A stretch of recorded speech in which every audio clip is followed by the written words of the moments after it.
Kadrun atau kadal gurun adalah hewan yang hidup di gurun pasir dan bukan khusus di negeri Arab saja.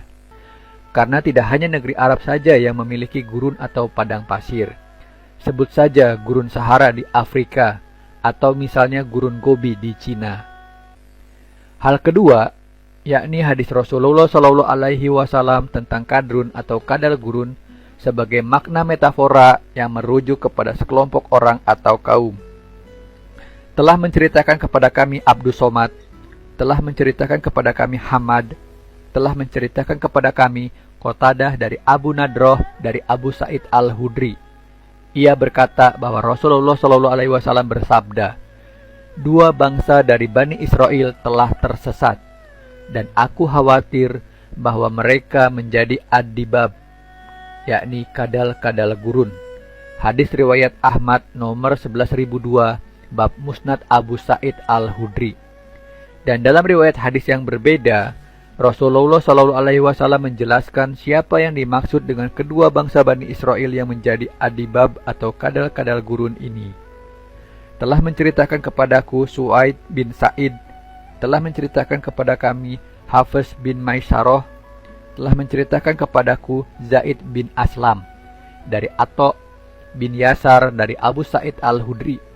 Ia berkata bahwa Rasulullah SAW bersabda, "Sungguh, kalian benar-benar akan mengikuti kebiasaan orang-orang sebelum kalian, sejengkal demi sejengkal dan sehasta demi sehasta, sehingga sekiranya mereka masuk ke dalam lubang dob atau kadal gurun pun, kalian pasti akan mengikuti mereka."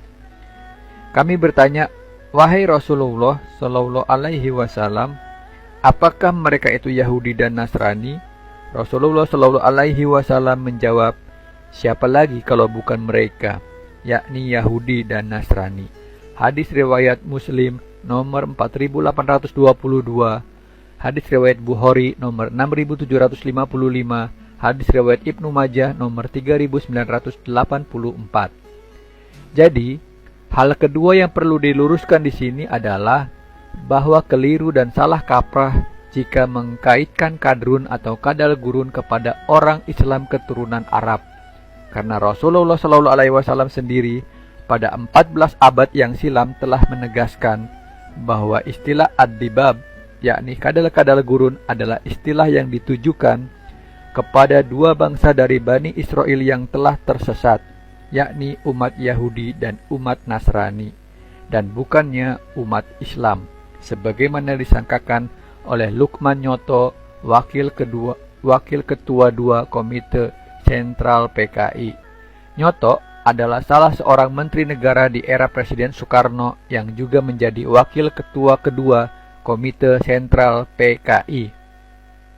Dalam pidatonya di depan Kongres Nasional pertama Lekra, yakni Lembaga Kebudayaan Rakyat di Solo tahun 1959, ia menyampaikan sebagai berikut. "Panggil orang Islam keturunan Arab dengan sebutan kadrun atau kadal gurun, karena merekalah yang menghalang-halangi rencana PKI di Indonesia." Sampai di sini, akhirnya kita paham bahwa istilah kadrun ternyata ditujukan kepada orang Islam keturunan Arab yang menghalangi rencana PKI di Indonesia. Dan orang yang pertama kali memperkenalkan istilah kadrun ini adalah Lukman Nyoto, wakil ketua kedua Komite Sentral PKI. Lantas, masihkah Anda ingin mengatakan bahwa istilah kadrun tidak ada kaitannya dengan PKI?